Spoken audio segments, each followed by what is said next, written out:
ಓಂ ಶ್ರೀ ಗುರುಭ್ಯೋ ನಮಃ. ವಾಗರ್ತವಿವ ಸಂಪೃಕ್ತೋ ವಾಗರ್ತ ಪ್ರತಿಪದೈ ಜಗತೋ ಪಿತರ ಒಂದೇ ಪಾರ್ವತಿ ಪರಮೇಶ್ವರ. ವೀಕ್ಷಕರೇ, ನನ್ನ ಹೆಸರು ವಿಜಯೇಂದ್ರ ಕುಮಾರ್ ಅಂತ ಹೇಳಿ.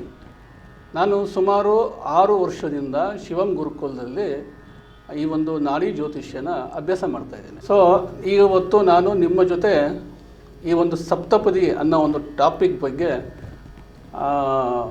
ನಾನೇನು ತಿಳ್ಕೊಂಡಿದ್ದೀನಿ ಅದನ್ನು ಸ್ವಲ್ಪ ಅರ್ಥ ಮಾಡಿಸೋಕ್ಕೆ ಒಂದು ಪ್ರಯತ್ನ ಮಾಡ್ತೀನಿ.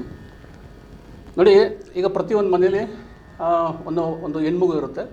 ಆ ಹೆಣ್ಮಗುದು ಎಜುಕೇಷನ್ ಆದಮೇಲೆ ಸೊ ಆ ಮಗುಗೆ ಮದುವೆ ಮಾಡಬೇಕು ಅಂತೇಳಿ ತಂದೆ ತಾಯಿ ಕುಟುಂಬದಲ್ಲಿ ನಿಶ್ಚಯ ಮಾಡ್ತಾರೆ ಅಲ್ವಾ. ನಿಶ್ಚಯ ಮಾಡಿದ ತಕ್ಷಣ ಏನಾಗುತ್ತೆ, ಆ ಒಂದು ಹುಡುಗಿಗೆ ವರನನ್ನು ಹುಡುಕಬೇಕು ಅಂತ ತನ್ನ ಸಂಬಂಧಿಕರುಗಳ ಹೇಳಿ ಪ್ರಯತ್ನ ಮಾಡ್ತಾರೆ. ಸೊ ಪ್ರಯತ್ನ ಮಾಡಿದಾಗ ಏನಾಗುತ್ತೆ, ನೀವು ಸುಮಾರು ಕಡೆ ಹೋಗಿ ಸುಮಾರು ಕಡೆ ಗಂಡುಗಳು ಬರ್ತಾರೆ, ಬಟ್ ನಿಮ್ಗೆ ಯಾವುದೂ ಅಡ್ಜಸ್ಟ್ ಆಗ್ತಾ ಇರಲ್ಲ. ಸೊ ನೀವು ಒಪ್ಪಿದ್ರೆ ಅವ್ರು ಒಪ್ಪಲ್ಲ, ಅವ್ರು ಒಪ್ಪಿದ್ರೆ ಹುಡುಗಿ ಒಪ್ಪಲ್ಲ, ಹುಡುಗಿ ಇಬ್ಬರು ಒಪ್ಪಿದ್ರೆ ನೀವು ಒಪ್ಪಲ್ಲ ಅಲ್ವಾ. ಈ ಥರ ಎಲ್ಲ ಆಗ್ತಾ ಇರುತ್ತೆ. ಸೊ ಸುಮ್ಮನೆ ಅವಾಗ ಏನಾಗುತ್ತೆ, ಸಮಯ ವ್ಯರ್ಥ ಆಗುತ್ತೆ, ಹಣ ವ್ಯರ್ಥ ಆಗುತ್ತೆ. ಮತ್ತು ಬೈ ಚಾನ್ಸು ನಿಮ್ಮ ಮಗಳಿಗೆ ಹುಡುಗ ಏನಾದರೂ ಸೆಟ್ ಆಗಲಿಲ್ಲ ಅಂದರೆ ಆ ಮಗು ಮನಸ್ಸಿಗೂ ಸಹ ಬೇಜಾರಾಗುತ್ತೆ ಅಲ್ವಾ.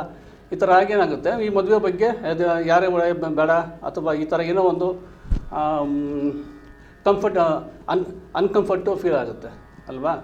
ಸೊ ನೀವು ಏನು ಮಾಡಬೇಕು ಅಂದರೆ, ಮೊದಲನೇದಾಗಿ ಈಗ ನೋಡಿ ಅಂದ್ಕೊಳ್ಳಿ, ನಿಮ್ಮ ಮಗಳಿಗೆ ಯಾವಾಗ ಒಂದು ಕಂಕಣ ಬಲ ಕೂಡಿ ಬರುತ್ತೆ ಅನ್ನೋದನ್ನು ಆ ಜಾತಕನ ಪರಿಶೀಲನೆ ಮಾಡಿ ಅದು ತಿಳ್ಕೊಂಡು ನಂತರ ನೀವು ವರನನ್ನು ಹುಡುಕಬೇಕು. ಹೇಗೆ, ಈಗ ಅಂದ್ಕೊಳ್ಳಿ, ಈಗ ನೀವು ಒಂದು ಮಾವಿನನ್ನು ತಿನ್ನಬೇಕು ಅಲ್ವಾ. ಈ ಮಾವಿನ ತಿನ್ನಬೇಕಂದ್ರೆ ನೀವು ಪ್ರತಿಯೊಂದು ಟೈಮಲ್ಲೂ ಹೋಗಿ, ಅಂದರೆ ಎಲ್ಲ ಸೀಸನಲ್ಲೂ ಹೋಗಿ ಹುಡುಕಿದ್ರೆ ಮಾವಿನ ಸಿಗುತ್ತಾ? ಇಲ್ಲ ಅಲ್ವಾ. ಸೊ ಏಪ್ರಿಲ್ಲು ಮಾರ್ಚ್ ಟೈಮಲ್ಲಿ ನೀವು ಹುಡುಕಿದ್ರೆ ನಿಮಗೆ ಕಣ್ಣು ಬೇಕಾದದ್ದು ಮಾವಿನ ಸಿಗುತ್ತೆ ಅಲ್ವಾ.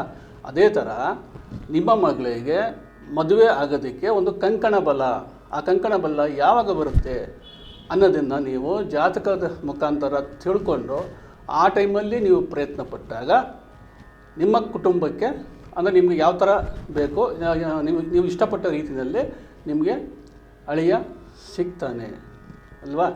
ಇಷ್ಟು ಹೇಳಿ ಈ ಒಂದು 2 ಮಾತನ್ನು ಹೇಳೋದಕ್ಕೆ ಅವಕಾಶ ಮಾಡಿಕೊಟ್ಟ ನನ್ನ ಶಿವಂ ಗುರುಗಳಿಗೆ ವಂದಿಸ್ತಾ ಇದ್ದೇನೆ.